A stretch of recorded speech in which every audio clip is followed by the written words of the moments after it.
Hello everyone, welcome to टेक्योनिक जेस्ट। Next हम पढ़ेंगे पजल्स विद 5 स्क्वायर्स। तो स्टूडेंट्स, अगर आप लोग हमारे चैनल में नए हो तो हमारे चैनल को सब्सक्राइब करो और जो बेल आइकॉन है उस पर भी क्लिक करो। So first topic is measure the side of a small square on the squared paper on page 45. Make as many shapes as possible using 5 such squares. 3 are drawn for you.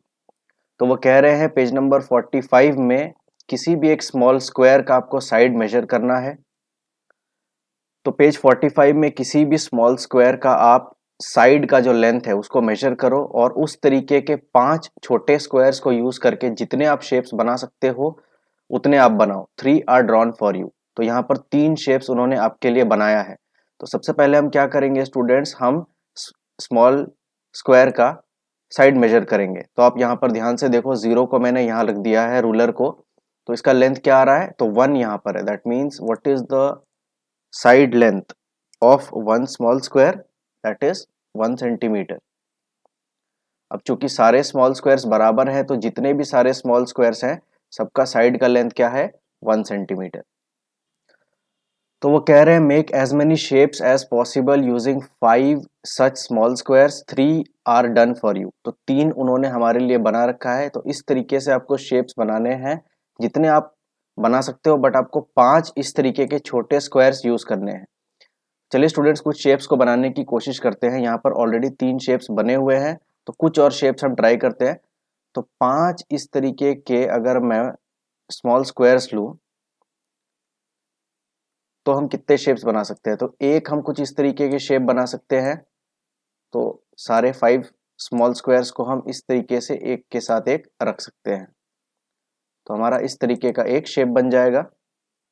तो ये shape हमने 5 छोटे squares को use करके बनाया है। और कुछ कैसा शेप बना हमारा स्टूडेंट्स, कुछ इस तरीके का हमारा शेप बना। तो स्टूडेंट्स, अगर आप देखो तो ये शेप और ये शेप, ये दोनों एग्जैक्टली सेम है। तो हमें क्या बनाना है, डिफरेंट टाइप्स ऑफ शेप्स, इसलिए हम इस शेप को यहां से हटा देंगे। तो नेक्स्ट हम और क्या शेप्स बना सकते हैं, तो स्मॉल स्क्वायर्स को कुछ इस तरीके से रखते हैं, तो इट शुड बी डिफरेंट। तो हम क्या कर सकते हैं, यहाँ पर कुछ इस तरीके का एक और स्मॉल स्क्वायर हम रखते हैं और एक और स्मॉल स्क्वायर हम यहाँ रखते हैं, और बाकी जो 2 स्मॉल स्क्वायर्स हैं उनको कुछ इस तरीके से रखते हैं। तो ये हमारा एक शेप हो जाएगा। तो इसका अगर हम आउटलाइन ड्रॉ करें तो ये शेप कैसा होगा, तो यहाँ से हम आउटलाइन ड्रॉ करना स्टार्ट करते हैं। तो ये इस शेप का आउटलाइन भी है और ये इस शेप का पेरीमीटर भी है।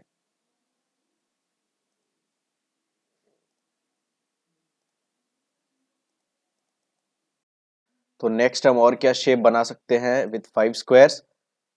तो सपोज करो कि ये हमारा स्क्वायर है, तो उसके बाद इस तरीके के हम 5 स्क्वायर्स ले लेते हैं। उनको अब हम कैसे रखें, तो इस वाले स्क्वायर को यहाँ रख देता हूँ और इस वाले स्क्वायर को यहाँ, और ठीक उसी तरह से इस वाले स्क्वायर को यहाँ रख देता हूँ और इस वाले स्क्वायर को यहाँ। तो कुछ ऐसा शेप बना स्टूडेंट्स। तो इसका पेरीमीटर क्या होगा, तो इसका पेरीमीटर हम लोग फाइंड आउट करते हैं। तो पेरीमीटर क्या होता है students, it is simply the boundary of a shape और the length of the boundary of a shape. तो इसका पेरीमीटर क्या होगा स्टूडेंट्स, कुछ इस तरीके का होगा। तो इस बार कैसा शेप बना स्टूडेंट्स, कुछ इस तरीके का शेप। और क्या शेप हम बना सकते हैं, तो यहाँ पर मैं फिर से 5 स्क्वायर्स ले लेता हूँ। अब यहाँ पर मैं इसको ड्रॉ करता हूँ। तो एक स्क्वायर को इस तरीके से रख सकते हैं, दूसरे स्क्वायर्स को इस तरीके से, थर्ड स्क्वायर को इसके नीचे रख दिया, फोर्थ वाले को इसके बगल में रख दिया, और जो फिफ्थ स्क्वायर है उसको यहाँ रख देते हैं कुछ इस तरीके से। तो ये एक अलग तरीके का शेप हो गया। तो मेरी ड्राइंग परफेक्ट नहीं हो रही है, बट आप जब ड्रॉ करोगे तो मेक श्योर कि आप पूरे इस सेल को या इस पूरे स्क्वायर को कलर करो या फिल करो।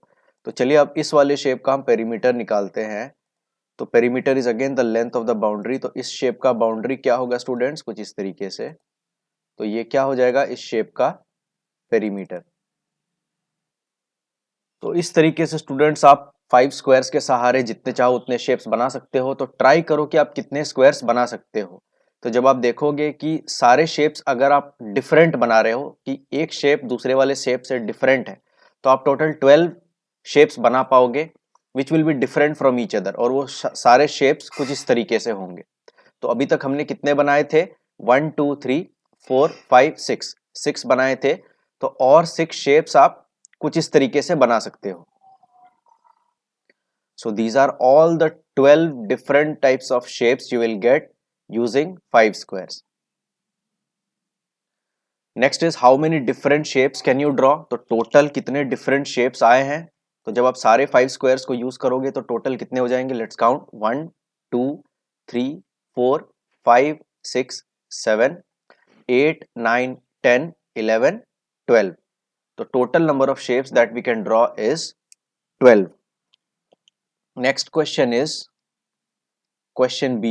Which shape has the longest perimeter? How much? Perimeter हमको पता है, it is the length of the boundary.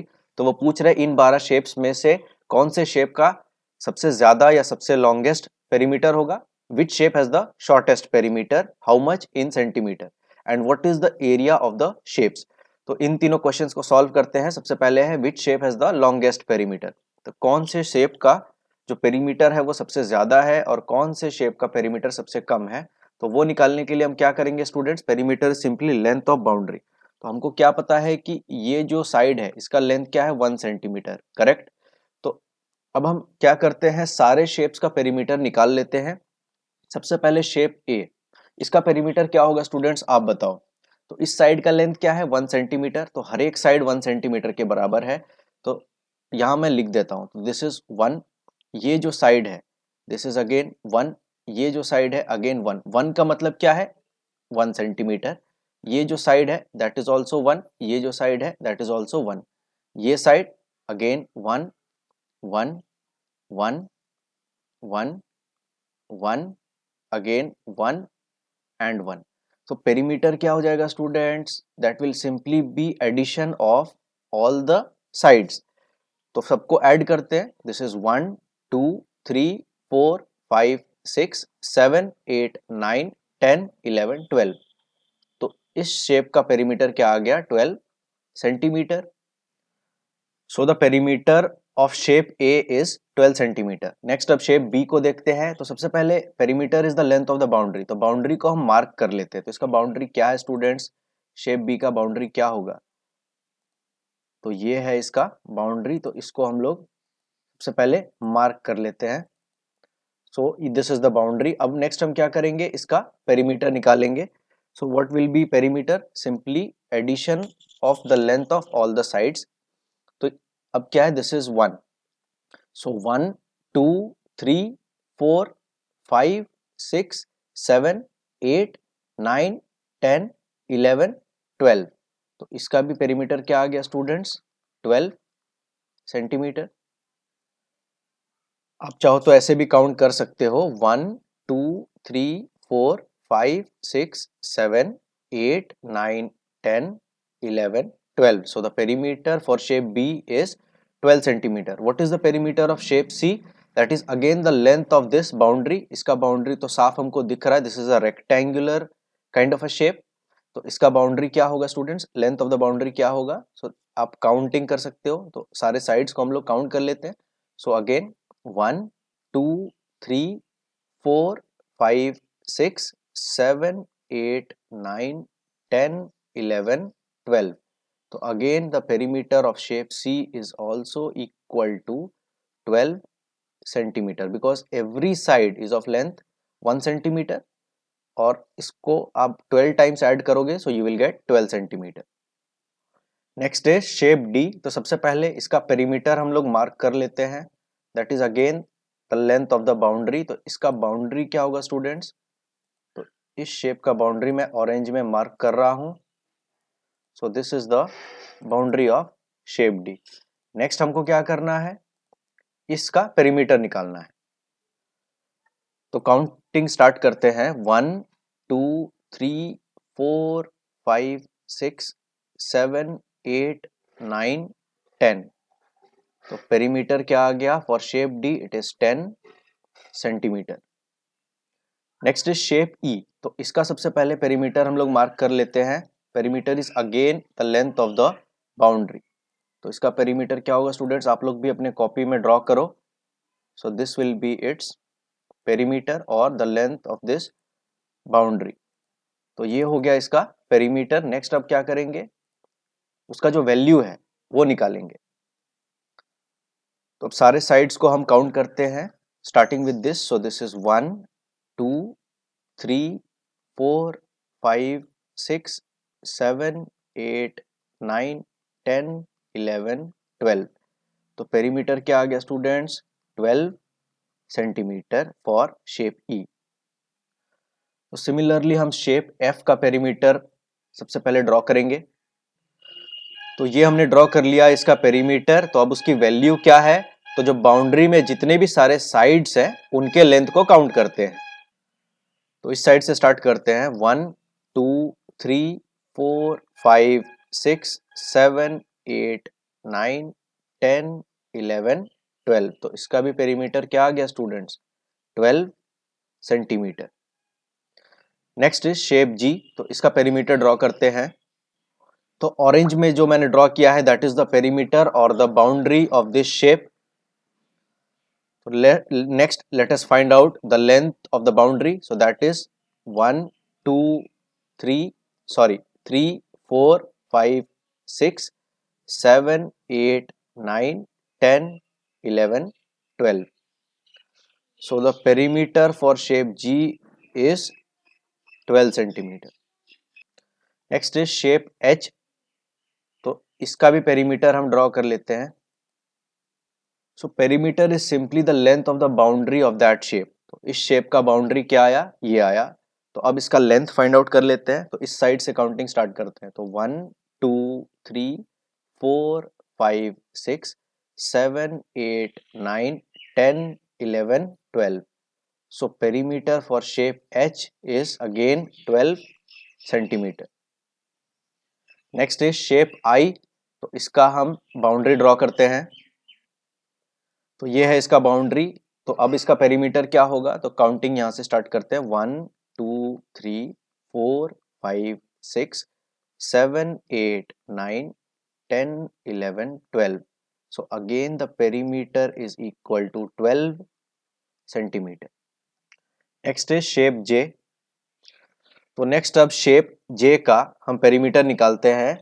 तो what will be the length of the boundary. तो काउंटिंग यहां से स्टार्ट करते हैं. 1 2 3 4 5 6 7 8 9 10 11 12. तो again the perimeter is equal to 12 centimetre. Next is shape K. तो ये हमने इसका पेरीमीटर ड्रॉ कर लिया है मार्क्ड इन ऑरेंज. तो अब हम इसका लेंथ निकालते हैं. तो इस साइड से काउंटिंग स्टार्ट करते हैं. So this is 1 2 3 4 5 6 7 8 9 10 11 12. तो इसका भी पेरीमीटर क्या आ गया students, equal to 12 centimetre. Next is shape L. तो अब इसका हम बाउंड्री ड्रॉ करते हैं. तो काउंटिंग इस साइड से स्टार्ट करते हैं. 1 2 3 4 5 6 7 8 9 10 11 12. So again the perimeter for shape L is also 12 centimetre. तो स्टूडेंट्स हमने सारे शेप्स के पेरीमीटर के वैल्यूज निकाल लिए हैं. तो आप बताओ which shape has the longest perimeter and which shape has the shortest perimeter. अगर मैं शॉर्टेस्ट पूछूं तो सारे शेप्स के पेरीमीटर्स आप देखो 12 सेंटीमीटर है. बस एक ही शेप ऐसा है जिसका पेरीमीटर 10 सेंटीमीटर है, विच इज शेप डी. तो हम लिख सकते हैं the shape D has the shortest perimeter. और लॉन्गेस्ट पेरीमीटर कौन सा शेप का है, तो सारे पेरीमीटर जो बाकी सारे शेप्स है अपार्ट फ्रॉम शेप डी सारे 12 सेंटीमीटर के पेरीमीटर के हैं. तो they are all having the longest perimeter. So shape D has the shortest perimeter and all other shapes they have the longest perimeter which is 12 centimeter. So which shape has the longest perimeter? Answer is all shapes other than shape D because shape D का ही perimeter 10 centimeter था, बाकी सबका 12 centimeter. How much it is? 12 centimeter. Which shape has the shortest perimeter? Answer यहाँ पर clear है, that is shape D. So shape D has the shortest perimeter. How much? And that was 10 centimeter. Next is what is the area of the shapes dash square centimeter. तो students ये जितने भी सारे shapes है इनको हमने क्या use करके बनाया है, 5 स्मॉल स्क्वायर्स।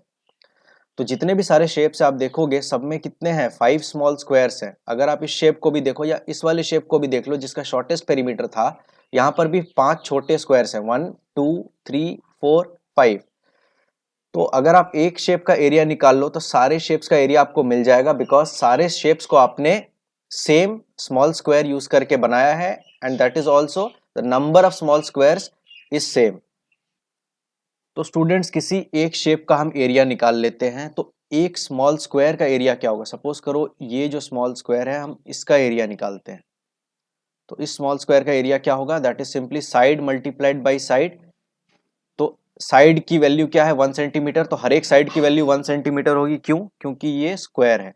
तो इसका जो एरिया होगा वो क्या होगा, साइड मल्टीप्लाइड बाई साइड, मतलब 1 सेंटीमीटर मल्टीप्लाइड बाई 1 सेंटीमीटर। और मैंने आपको पिछले वीडियोस में या पिछले पार्ट्स में पढ़ाया है कैसे करते हैं इसको मल्टीप्लाई। 1 को 1 से मल्टीप्लाई करो, 1 1 जा 1, सेंटीमीटर को सेंटीमीटर से मल्टीप्लाई करो, मल्टीप्लीकेशन है तो क्या होगा, यूनिट चेंज हो जाएगा। So centimetre multiplied by centimetre will become centimetre square. So the area of 1 small square ये कितना आ गया स्टूडेंट्स, इसका एरिया क्या आ गया, दैट इज 1 सेंटीमीटर स्क्वायर। और ये पूरा शेप या यहाँ पर हर एक शेप कितने ऐसे छोटे स्मॉल स्क्वायर से बना है, 5 स्मॉल स्क्वायर से। सो the area of this shape, तो इस वाले शेप का बात करते हैं, इसका एरिया क्या होगा, that will be simply 5 multiplied by area of 1 small square. So area of one small square. So what that is what 5 multiplied by what is the area of one small square, अभी निकाला था 1 centimetre square. So what is 5 multiplied by 1 centimetre square, तो इसको कैसे करोगे ये भी मैंने आपको बताया है। 5 multiplied by 1 सेंटीमीटर स्क्वायर, 5 को 1 से मल्टीप्लाई करो यू गेट 5। और यहाँ पर क्या है, सेंटीमीटर स्क्वायर, और यहाँ पर कुछ भी नहीं है, तो यहाँ पर हम क्या लिखते हैं, simply centimetre square. 5 multiplied by 1 centimetre square क्या आ गया, 5 centimetre square. So the area of this shape क्या आया, 5 सेंटीमीटर स्क्वायर। तो सारे शेप्स का एरिया क्या आएगा, 5 centimetre square, because all shapes are made using the same small square. तो ये तो हमने मल्टीप्लिकेशन के सहारे सॉल्व किया स्टूडेंट्स। आप चाहो तो एडिशन करके भी सॉल्व कर सकते हो, कैसे सर, तो यहाँ पर जितने भी सारे छोटे स्क्वायर्स हैं सबके एरिया को ऐड कर दो, you will get the area of the total shape. तो सपोज करो कि ये जो स्मॉल स्क्वायर है और ये जो स्मॉल स्क्वायर है, इन सब का एरिया आप ऐड कर दो, you will get the area of this entire shape. सबको ऐड करते हैं, सबसे पहले इस वाले स्मॉल स्क्वायर को ऐड करते हैं। तो ये जो स्मॉल स्क्वायर है, तो हर एक स्मॉल स्क्वायर का एरिया क्या है, 1 सेंटीमीटर स्क्वायर, प्लस अब इस वाले स्मॉल स्क्वायर को ऐड करो, अगेन 1 सेंटीमीटर स्क्वायर। नेक्स्ट इस वाले स्मॉल स्क्वायर को ऐड करते हैं, which is again 1 centimetre square. उसके बाद इस वाले स्मॉल स्क्वायर को ऐड करते हैं, which is what, again 1 centimetre square. Next बच गया ये स्मॉल स्क्वायर, तो इसको भी हम ऐड करते हैं, तो वो क्या हो जाएगा, again which is 1 centimetre square. 1 centimetre square plus 1 centimetre square is 2 centimetre square. 2 centimetre square plus 1 centimetre square is 3 centimetre square, plus 1 centimetre square is 4 centimetre square, plus 1 centimetre square is 5 centimetre square. तो addition करके भी you will get the area of the shape equal to 5 centimetre square. तो आप addition करके या multiplication करके दोनों तरीकों से सॉल्व कर सकते हो, you will get the same answer. So what is the area of the shapes, answer is 5 square centimetre और 5 centimetre square. Next is, did you get all the 12 shapes using 5 squares. Students क्या हमें ये सारे shapes मिले हैं, तो अगर आप इन सारे शेप्स को जो हमारे शेप्स है उनसे कंपेयर करोगे तो you will find that yes we found all the 12 shapes which are present here. All 12 shapes are arranged here to make a rectangle. अब उन सारे 12 shapes को इन लोगों ने क्या किया, कुछ इस तरीके से रखा है कि ये एक रेक्टेंगल बन जाए। तो स्टूडेंट्स ये क्या है, दिस इज अ रेक्टेंगल। तो सारे शेप्स को कुछ इस तरीके से रखा है so that it forms a rectangle. और रेक्टेंगल का डायमेंशन क्या है, 10 by 6 rectangle, as there are 10 rows and 6 columns.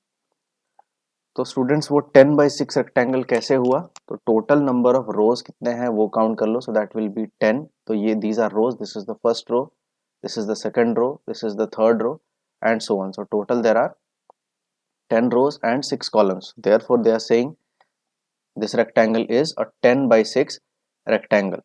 where there are 10 rows and 6 columns. You will be surprised to note that there are more than 2000 ways in which these shapes make a 10 by 6 rectangle. मतलब वो कह रहे हैं कि 2000 से ज्यादा तरीकों से आप इन शेप्स को कुछ इस तरीके से रख सकते हो कि वो 10 by 6 रेक्टेंगल बनाएगा. So there are more than 2000 ways in which these shapes can make a 10 by 6 rectangle. Next is draw all the 12 shapes on a sheet of cardboard and cut them. तो आप क्या कर सकते हो, अब सारे shapes आपके पास आ गए हैं तो एक कार्डबोर्ड पर आप इन सबको ड्रॉ कर लो and cut them. Try to arrange your 12 shapes in some other way to make a 10 by 6 rectangle. Could you do it? तो ये एक एक्टिविटी मैं आपके लिए छोड़ रहा हूँ स्टूडेंट्स एज अ होमवर्क. इस पजल को आप सॉल्व करो.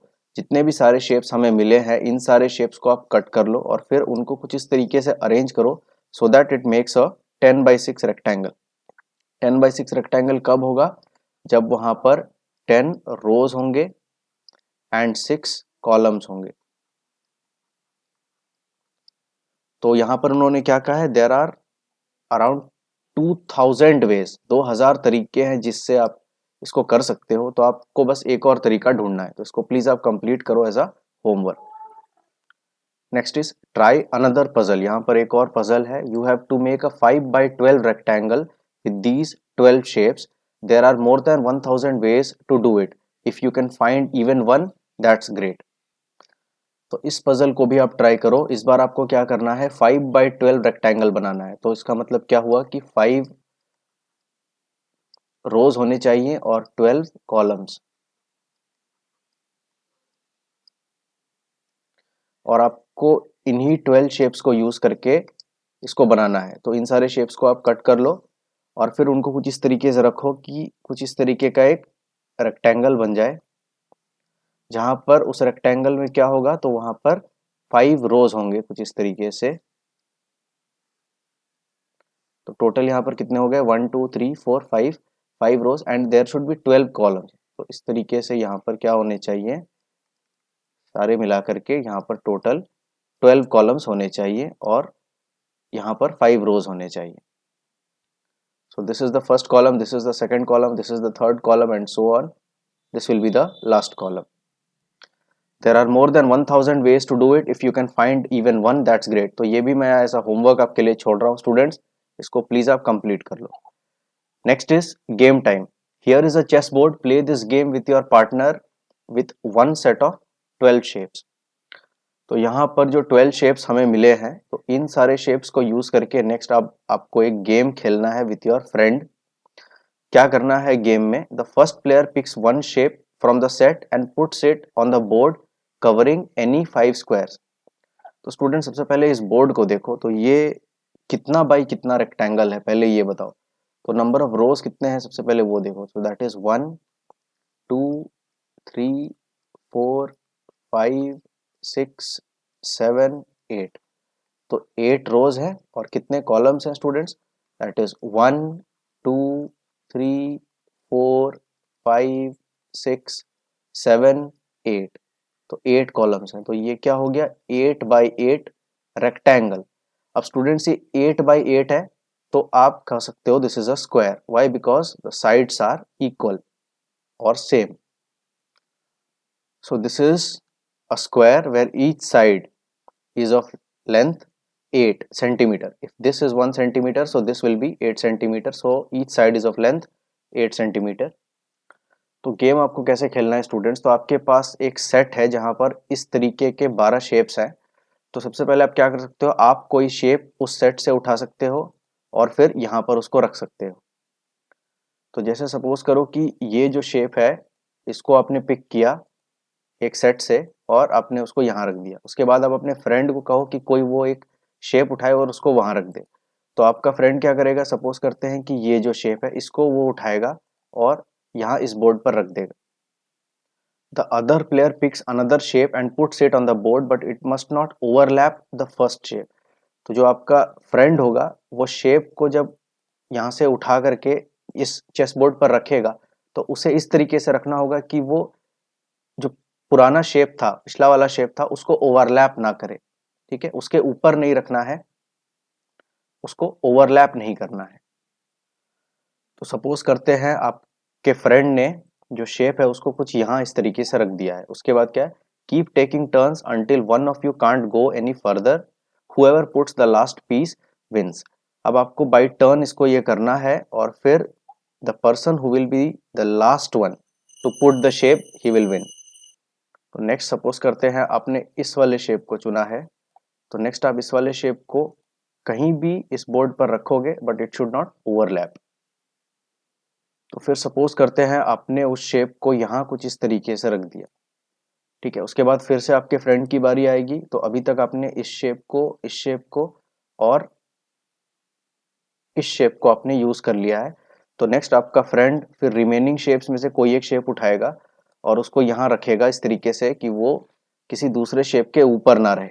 तो इस तरीके से फिर जो लास्ट शेप रखेगा he will be the winner. Next is make your own tile, remember the floor patterns in math magic book 4 pages 117 to 119।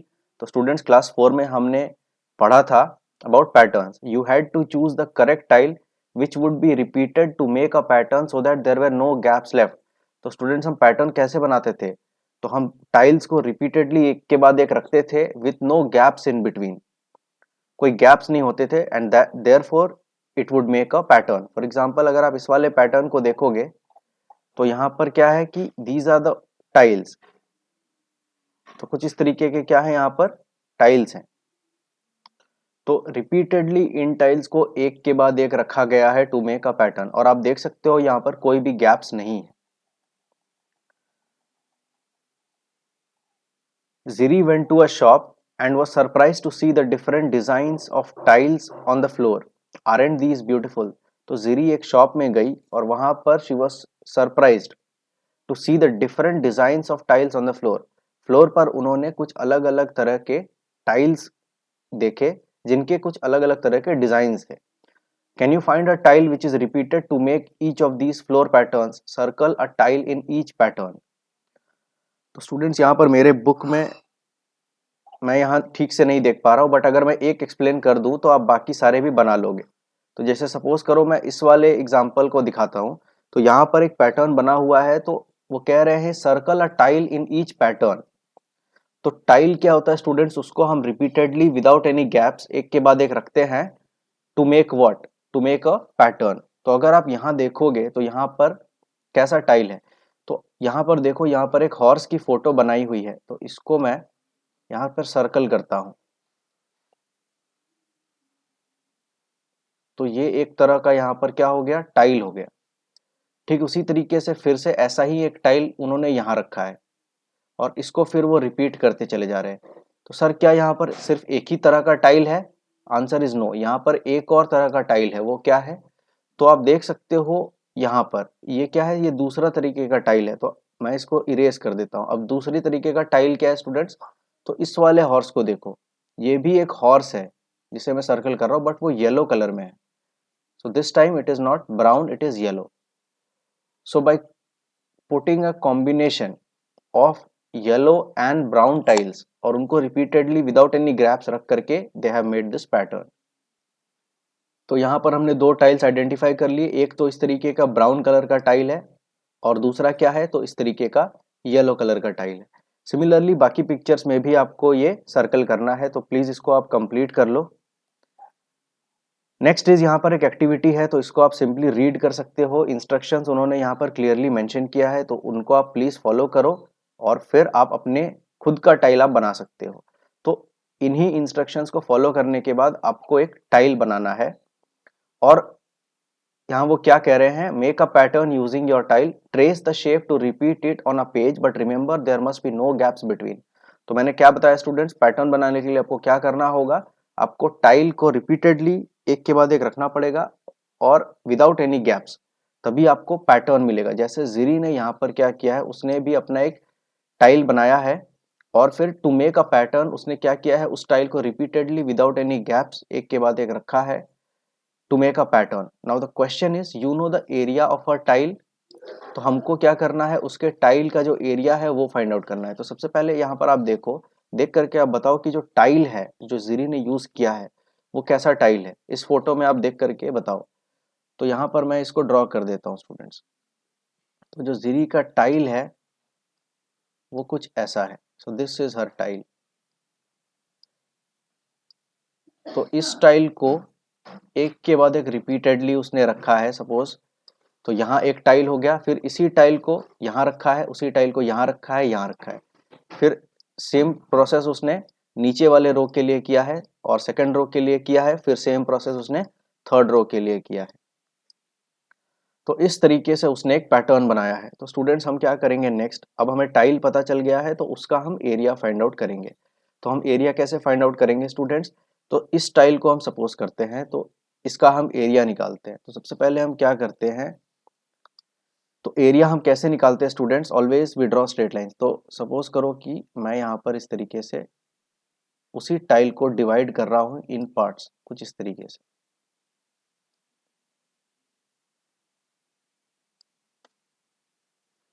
तो ये अपना पूरा टाइल है और इसको हमने इस तरीके से using straight lines small parts में डिवाइड किया। अब हम ये अज्यूम करते हैं कि ये जो टाइल है इसका हर एक साइड ये 1 सेंटीमीटर के बराबर है। तो फोटो में आपको नहीं दिख रहा है, बट सपोज कि इसका जो साइड है that is equal to 1 centimetre.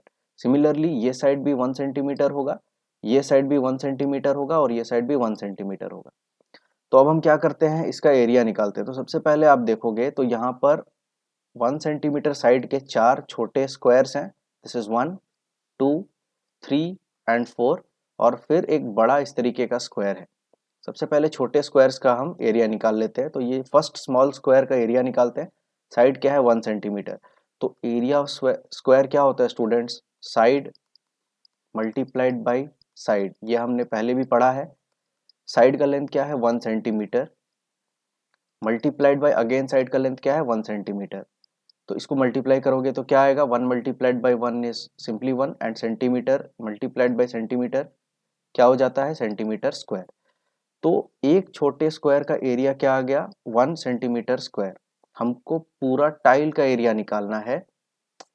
तो सबसे पहले तो यहाँ पर तो टोटल देख लेते हैं कितने हो रहे हैं। एक छोटा स्क्वायर का 1 सेंटीमीटर स्क्वायर एरिया आया, तो टोटल कितने स्मॉल स्क्वायर्स हैं 4। तो इन चारों का एरिया क्या आएगा मिला करके, that is simply what 4 multiplied by area of 1 small square. 4 multiplied by what is the area of one small square, that is 1 centimeter square।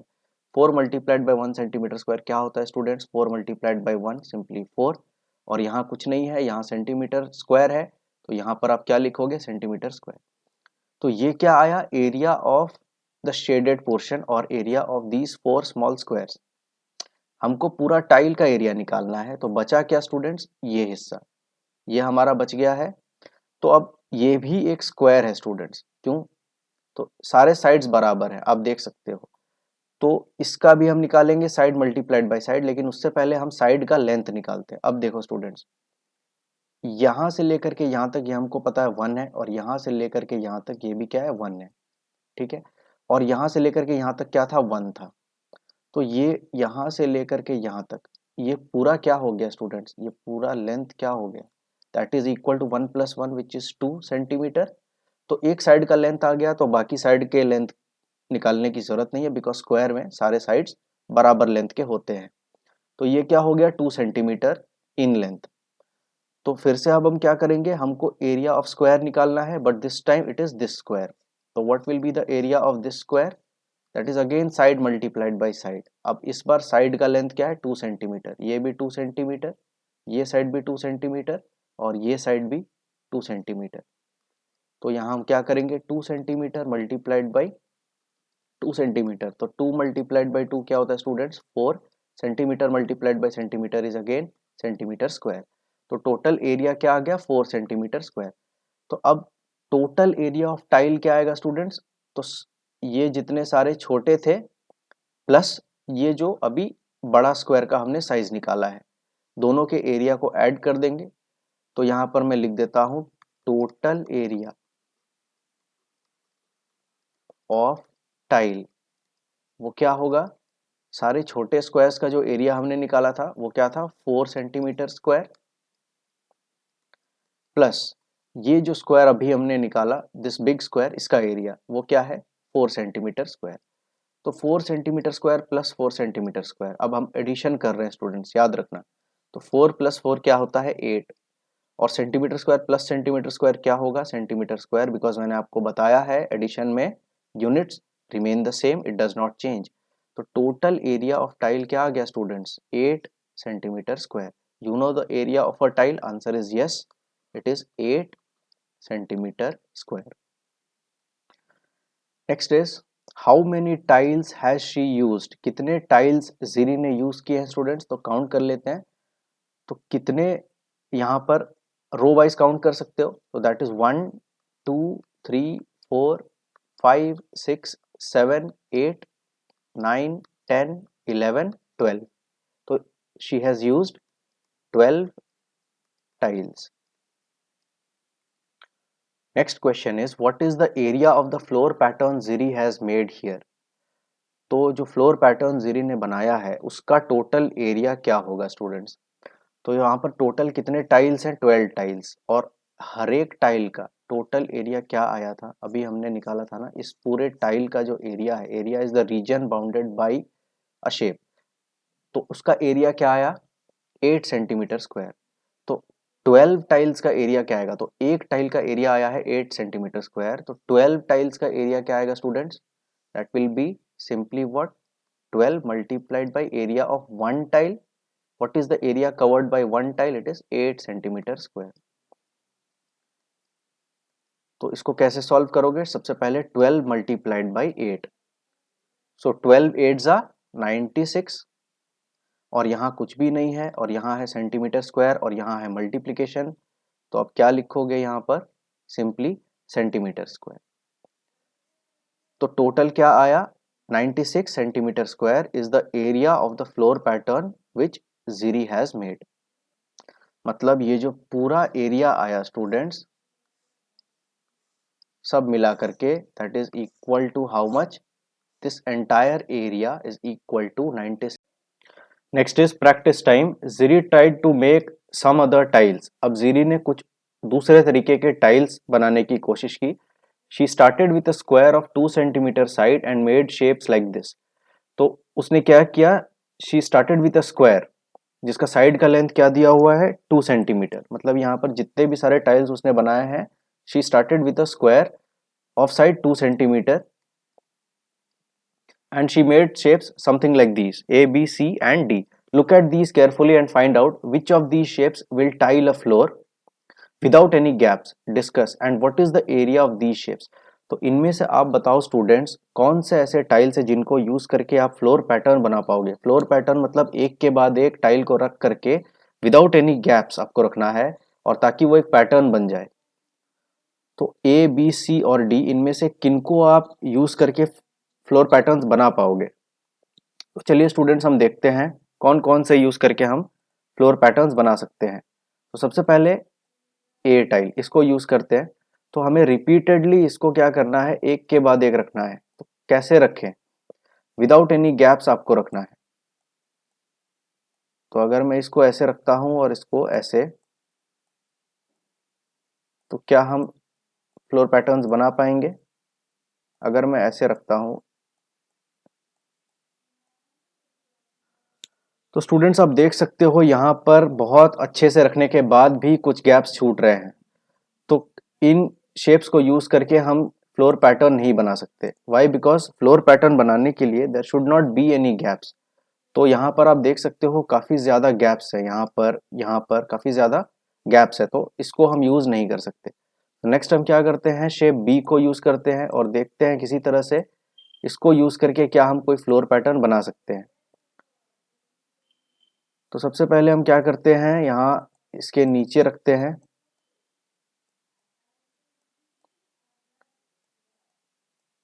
तो इसे आप कैसे भी रख लो students, you will not be able to find a pattern और a design जहां पर आप टाइल्स को बिना गैप्स के एक के बाद एक रख सको और पैटर्न बना सको।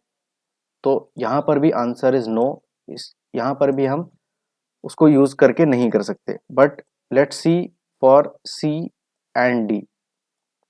तो सबसे पहले टाइल हम सी को देखते हैं। तो टाइल सी को यूज करके क्या हम फ्लोर पैटर्न बना सकते हैं, चलिए वो हम देखते हैं स्टूडेंट्स।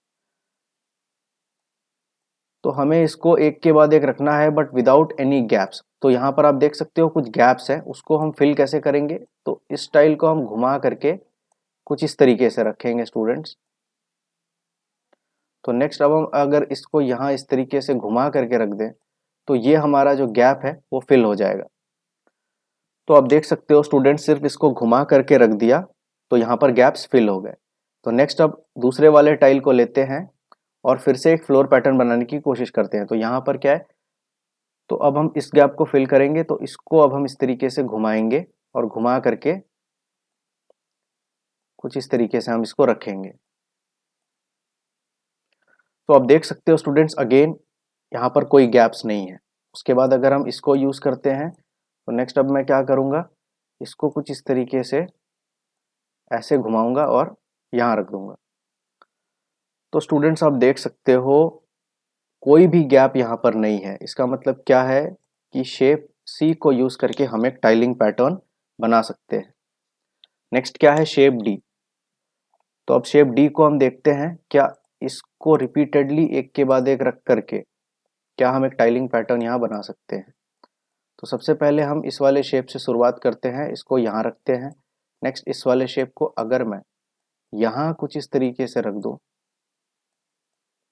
विदाउट एनी गैप्स, तो आप देख सकते हो ये फिट हो जाएगा। नेक्स्ट मैं क्या कर सकता हूँ, यहाँ इसे इस तरीके से यहाँ रख सकता हूँ और फिर इसे हम यहाँ नीचे रख सकते हैं कुछ इस तरीके से। फिर इस तरीके के और टाइल्स ले सकते हैं और उनको रिपीट कर सकते हैं। तो आप यहाँ भी देखो एक पैटर्न सा बन रहा है विदाउट एनी गैप्स। तो आप देख सकते हो स्टूडेंट्स, यहाँ पर शेप डी को यूज करके भी हम एक टाइलिंग पैटर्न बना सकते हैं और यहाँ पर भी आप देखोगे देयर आर नो गैप्स। तो इसका आंसर क्या आया students, answer is tile C and tile D. What is the area of these shapes. अब इनका एरिया क्या होगा स्टूडेंट्स, तो एरिया क्या होगा फॉर दीज शेप्स। तो शेप सी की अगर मैं बात करूं तो इसका एरिया क्या होगा, तो सर यहाँ पर गैप है। एरिया क्या होता है, आपने बोला था reason bounded by a shape. तो अगर पूरे शेप को देखोगे तो अगर ये जो हिस्सा है शेप का, इसको मैं उठा करके यहाँ रख दूं और इसको उठा करके यहाँ रख दूं तो ये क्या बन जाएगा, एक इस तरीके का स्क्वायर शेप बन जाएगा। और इसका एरिया आप इजीली निकाल सकते हो बिकॉज आपको पता है स्क्वायर का साइड क्या दिया हुआ है, 2 सेंटीमीटर। तो एरिया क्या आ गया शेप सी का, it is simply 2 centimetre multiplied by 2 centimetre which is again 4 centimetre square.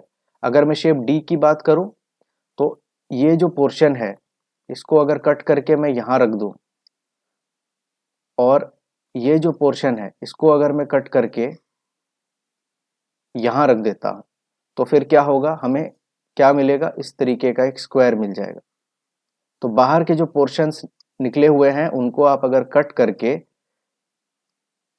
उनके कॉरेस्पॉन्डिंग प्लेसेस पर रख दो तो you will get a square and again the area of that square will be 4 centimetre square.